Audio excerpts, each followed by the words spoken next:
વિસાવદર, ભેસાણ અને જુનાગઢ ગ્રામ્ય મત વિસ્તારની જનતાની જંગી બહુમતીથી જીત થઈ છે। આ જીત વિસાવદર, ભેસાણ અને જુનાગઢ ગ્રામ્યની જનતાની છે અને એ જીત બદલ હું જુનાગઢ ગ્રામ્ય, ભેસાણ અને વિસાવદરના સૌ ખેડૂતો, ખેત મજૂરો, માલધારીઓ, પશુપાલકો, વેપારીઓ, દુકાનદારો, રત્ન કલાકારો અને આ પંથકના સૌ આમ જનતાનો બે હાથ જોડીને હૃદયપૂર્વક ખૂબ ખૂબ આભાર વ્યક્ત કરું છું। દોસ્તો, આમ જોઈએ તો ચૂંટણીમાં ક્યારેય પણ કોઈ પાર્ટીના ઉમેદવારનો વિજય થાય ત્યારે માત્ર ને માત્ર ઉમેદવાર અને એના કાર્યકર્તાઓ જશ્ન મનાવતા હોય છે।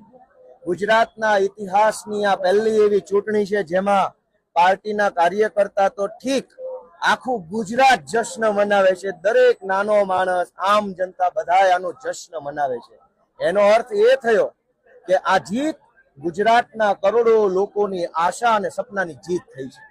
આ જીત એ લોકોએ રાખેલા વિશ્વાસની જીત થઈ છે।